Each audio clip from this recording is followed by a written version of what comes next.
Welcome to Career Tools. Today's show, how to transfer between states and industries. Part 1 of 2. Here we go.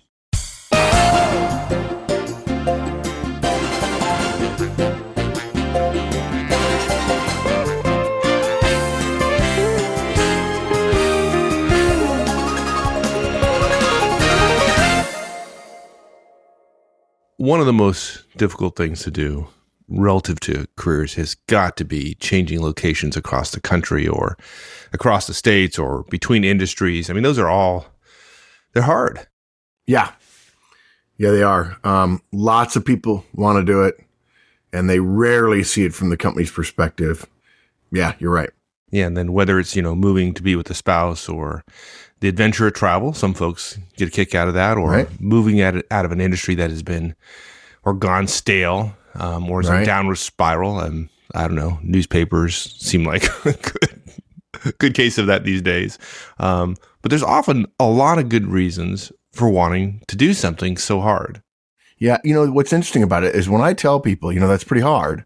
And look, it's doable. People do it all the time. It's just harder than a typical move, staying within your industry, in your location, right? And when I say to people it's hard, they of course always bring up an anecdote of somebody they knew who did it. And, anecdotes aren't evidence, but nevertheless, the issue is that companies are seeing it from their perspective, how much desire they have, how much they want. The important point for them to remember, as is always the case when it comes to career transitions, the power is with the hiring company. And from a company's perspective, changing industries is very unusual. We're essentially hiring somebody with no ability in our industry. And if you're moving between states or between countries, there may be logistical costs. Why are you moving? And you said spouse, if you're following a spouse, right? I mean, okay. So in other words, your career won't take precedence. So in a couple of years, we might lose you if your spouse does really well. We don't want to root against your spouse, but nevertheless, your spouse doing exceptionally well might create problems for us in terms of our investment in you.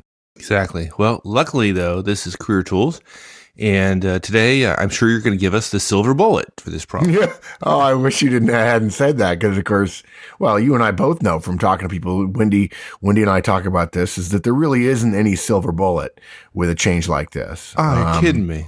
Yeah. Well, and the funny thing is, we say this is Career Tools, and there isn't any, but unfortunately, there's not. People want that in manager tools, right? And we have to tell them there aren't. Okay, so there's no silver bullet, but certainly there's got to be something we can do to make this more possible. Yeah, there are. There's some simple steps you can engage in that will reduce your risk and increase your chances. And some of them are common sense, some of them are not. And, it will give you some things to do, again, to reduce the risk. So we have 6 steps. First, we're going to be clear. Let's just be clear about why making this kind of change is harder for lots of good reasons from the company's perspective. The best way to approach this, number 2, smaller steps are better. Folks, don't try to change industries and countries at the same time. There are too many moving parts in that situation. And unless you are really, truly exceptional, and if you are, we wish you well and we hope it goes brilliantly for you. But the vast majority of people who think they are truly exceptional are not. But smaller steps are better. It certainly helps to have a foothold in the new place, to already have some sort of establishment physically in the new place if we're talking about a physical change. Number 4, you're definitely going to need more help during the process, and we'll describe how to do that. And number 5, you've got to demonstrate real reasons why you're making the change. You can't just say you're leaving a dying industry, right? And you've got to have a longer term goal. It's okay to move for your spouse, but you've got to have a reason for why you want who you're talking to and where you're going. Okay. And number 6, interviewing skills become paramount here. You're going to have to interview 10 times better than other people. Now, fortunately, in the land of the blind, the one-eyed man is king. So it's not impossible. You're just going to have to really prep well to make this kind of transition. Good. Now, I fear that we're going to disappoint a few folks with this cast because making this kind of change is harder. Why is that? Yeah, of course, people say, I want to make this change because I don't want to travel every other weekend to see my spouse. I want to move someplace cool like London or New York or whatever. Sure. Or they want to get out of the newspaper industry. And as we said, there's no magic answer. But look, here's why. From the hiring manager's perspective, hiring someone new is risky. It's funny. I've often said, Horstman's First Law, it's all about people. And the most important thing managers do is hire. And we espouse the Christmas rule, right? Something you do rarely, once a year, and don't prepare for, and then you consider it very important. We tend to do poorly at it. Thus the post-holiday, the during holiday stress out and the after holiday sort of hangover that so many people go through. True for hiring too, right? Managers do it once every year or two. And we say to ourselves, we need to get better at it, but then we get swallowed up by work and we don't get better at it. But because managers aren't very good at it, and because they know there's very little margin for error, hiring somebody new is always risky. I'm amazed. People expect us to draw a perfect caricature of the person from reading a resume, but you cannot tell that much from a resume. And frankly, nowadays, you know what, folks? Wendy and I talk about this. We just don't believe resumes. I mean, we have to have a healthy skepticism. We're not accusing anyone of a lack of ethics. We're just going to be intentionally cautious about things, and red flags rise up much more quickly than they did 20 years ago. And frankly, if you can't tell much from an interview or from a resume, for most managers who aren't very good at interviewing and are terribly afraid to make them difficult, you can be nice and still make them difficult. An hour-long interview won't tell you very much either. So you've got a big hole to fill. It's really important, and you don't really know a lot, and you can't really learn a lot. Hiring somebody new is risky. Interviews, when they're done poorly, are really bad predictors of somebody's success. But look, we're human. We want to meet somebody, look them in the eye, and believe that we have that special something that allows our gut to be right. And as Wendy says, for 90% of managers, you don't. I'm kidding here because I say that too. I'm not blaming Wendy for that. And, so often our gut reaction isn't right. And managers can't be dissuaded from their point of view. So look, managers insist on interviewing. And what ends up happening is managers end up hiring somebody who's a lot like them or others that they know in order to mitigate the risks they know exist in this process they're not very good at and yet is very important.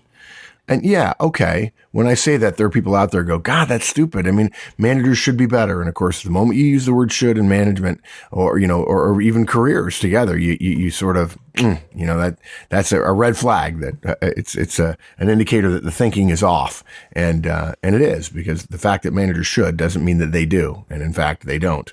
We should be better and we are not.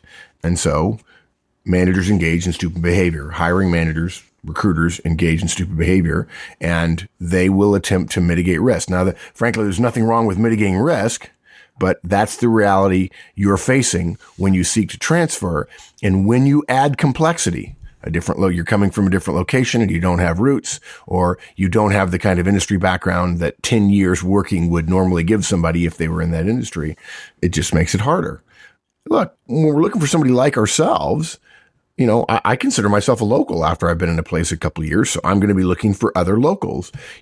Us and maybe one of our competitors are here, and we've hired a bunch of people here who are locals. And so surely we can find a local. So if you're moving, I worry if I'm the hiring manager, if I employ you from across the country, you might get homesick. You might want to go home. It's hard for me in an hour to assess your professional skills, let alone your emotional maturity and ability to handle lots of stress, work stress and move stress and personal stress and cultural stress and social stress and so on. Right. Well, yeah. And the relationship you moved for, it might not last, unfortunately. Right. Well, that's a good point. Yeah, exactly.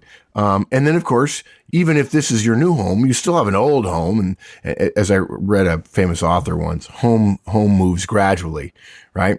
Even if you pull up roots in London and move to Atlanta, the first month you're in Atlanta, you might say this is home. But when somebody from London calls you and says, come home, you know what they mean.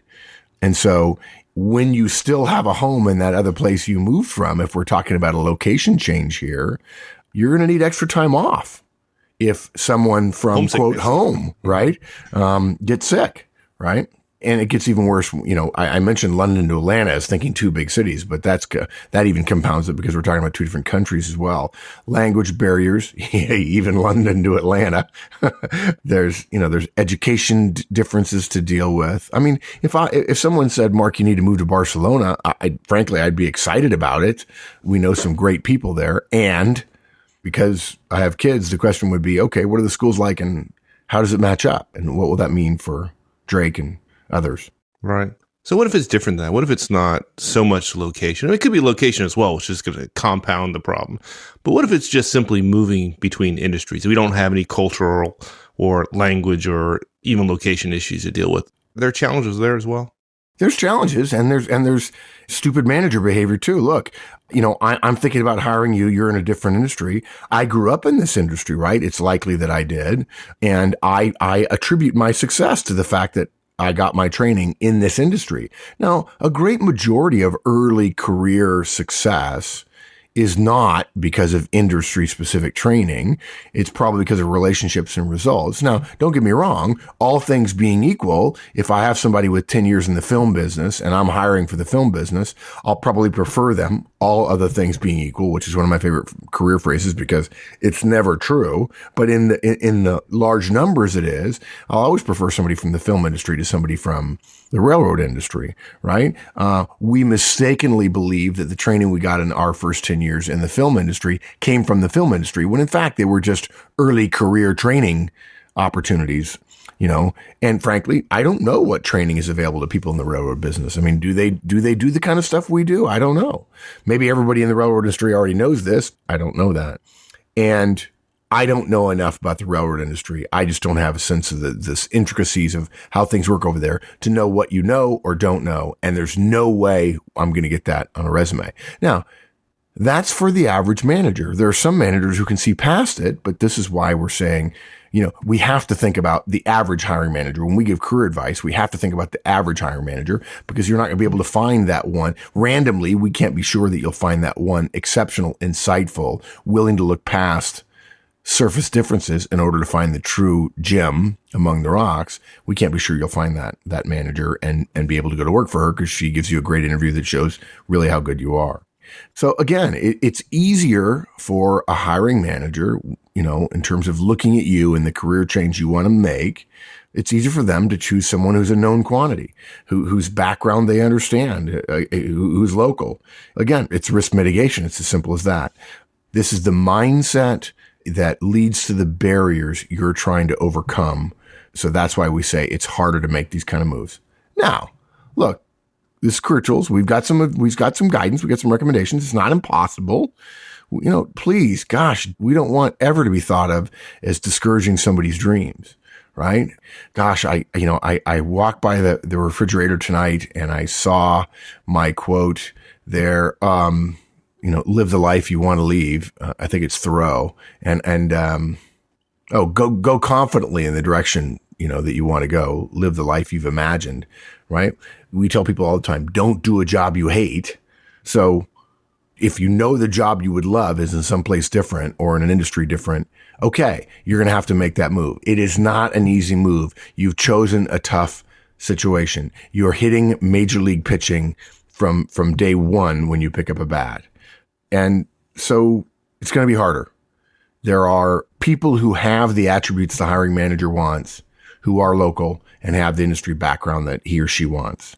Frankly, it's not illegal to discriminate against someone because you're located across the country or because you don't have the industry background, right? A manager can say, all things being equal, I'll choose the person from our industry, and that's not illegal, right?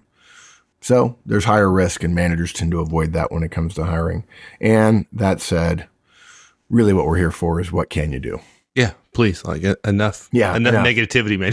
You've got me down, and I'm not. Look. I'm not looking for a new job. And the thing is, it's kind of like a roll switch, right? I mean, usually I'm the positive one. I stay upbeat. I stay happy, sunshiny.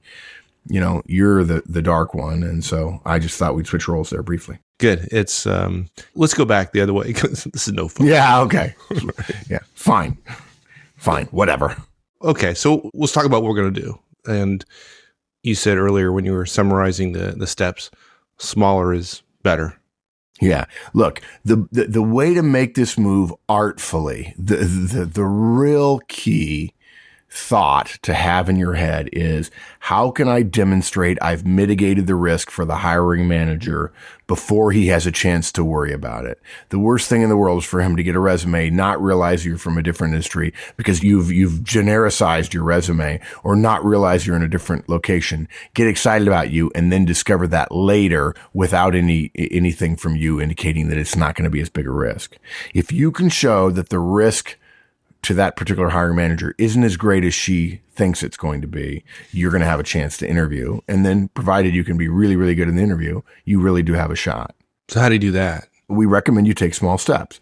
Now, look, okay, fine. You say to yourself, well, gee, I don't want to do that. I want to go from operations in a call center all the way over to marketing, right? I want to be an analyst in marketing. Yeah, you want to do it right now too, right? Yeah.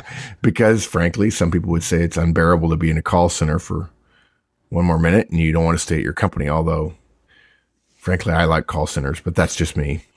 But again, the start of this is get in your head that hiring manager.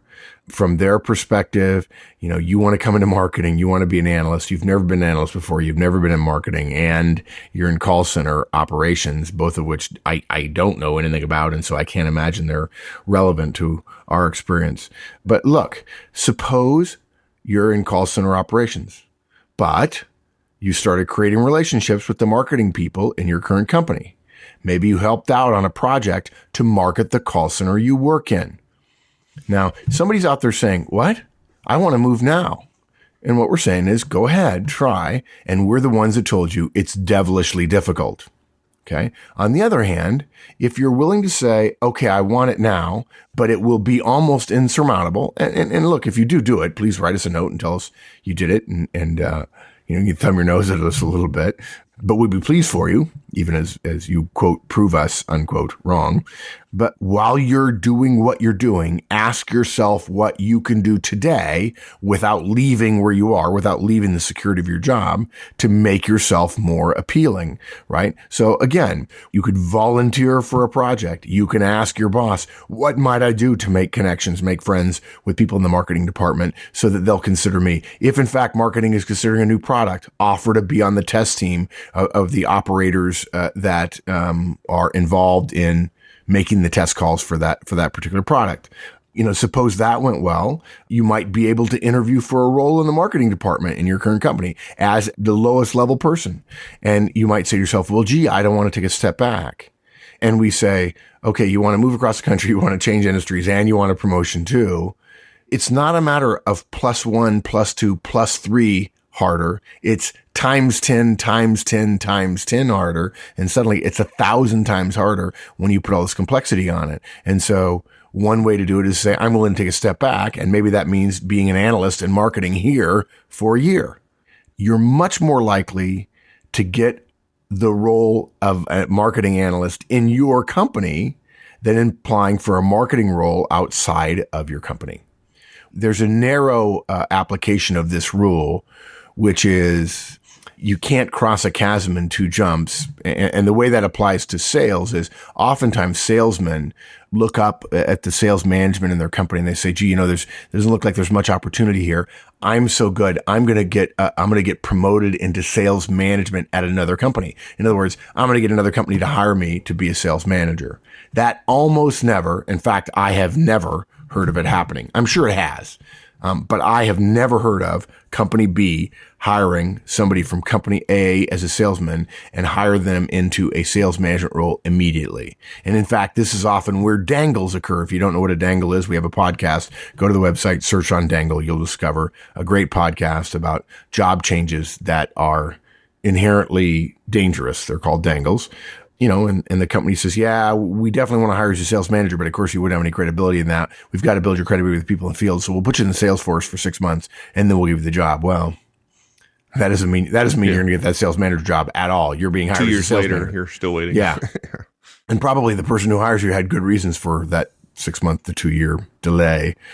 So yeah, you're going to have much more success trading on your knowledge and your success and your results in your existing company if you want to move to a different division, a different role. In fact, a different industry, if you will, within your own company, from marketing, from call center operations into a marketing role. And probably in the beginning, it might very well be an analyst role. Right. But even at the beginning, it's not even a role in the marketing department. If you do, as you suggested, which is go out and start working with the marketing folks. When you're still in the call center, you start to develop a track record. You're doing marketing activities. Maybe you're not in the marketing department, but you're marketing. Yeah, and the people in marketing know you now, and they know your capabilities as opposed to having to read it off a resume or guessing about how you're going to make the transition. All you have to do is do well on the project, have those people know you, get a chance to interview. And by the way, now you're changing roles or jobs or specialties, if you will, but you're changing it within your company. And because you've gone through the small step process that Career Tools recommends and you've done the project, now you're not at a 10x disadvantage because you're trying to make this change across companies and so on. You're at a 5x advantage because the marketing people know you and they want to hire you because you, again, hit the ball out of the park, as you said. Right. And now you're in marketing. Right, exactly. 18 months later, you have a much stronger case to make to a hiring manager outside of your company. Now you've got experience, right? You've made this move in a couple of small steps, project and then internal marketing role. And now maybe you're making a marketing role from company A to company B, same industry, but across the country. Now you've reduced the level of complexity to just one. Or if you were always going to stay in, let's say, San Jose, for instance, then instead of trying to go from company A in call center operations to company B in marketing, you stay in company A, move to marketing, and now you're just making a move from one company to another in marketing. That's how everybody makes career moves. And as long as you're staying in San Jose, there's no additional level of complexity. Right. And it's easier because you're in marketing, so you're building your network of marketing folks as you're going to conferences or meeting other marketers. Not only do you have the marketing experience, but you have people in your network that you can call. Yeah, of course, people are saying, oh, they chose marketing for that reason. But this works in reverse, too. If you were an analyst in marketing and decide you didn't like it and you wanted to be in operations in the call center, you could move to call center operations. And in your first year, if you're smart in call center operations, you will be building your network of other professionals in your geographic and hopefully a little bit wider than that network that will be part of your ability to move from company A to company B in call center operations. It works in every industry, in every location. You know, there's an old saying, we overestimate what we can achieve in a day. Surely everyone who's listening agrees with that, coming to work on Monday morning with the 3 things they're going to get done, only to be starting Tuesday with the 3 things still not done. Yeah. I proved that just today. So the rule is still in existence. Yes. Yeah. I was supposed to finish. My big role today was to finish a podcast, and it's not done yet. It doesn't help at all to be on a plane flight and put your head back and wake up 3 hours later at touchdown, having hadn't gotten 1 hour of sleep the night before. But look, it said we overestimate what we can achieve in a day, and we underestimate what we can achieve in a year.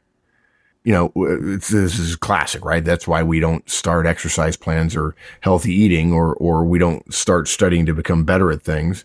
Look, you can't move to a new company, a new discipline, and a new industry in one day. Neither Wendy nor I haven't asked you, Mike, but I suspect it's true for you. We've never seen it happen in all the years of work and interviewing that we've seen collectively. I've seen people try, but never seen it. Yeah. But look, you can make it happen in 2 years if you're willing to take small steps. And look, if somebody says, if you ask for a cookie and you say, I'd like a cookie now, please. And they say, no, but you can have one in 5 minutes. And you say, well, I don't want it then in 5 minutes. Then 2 things happen. 1, you don't get the cookie at all. And 2, the person with the cookie is thinking, you must not have really wanted it.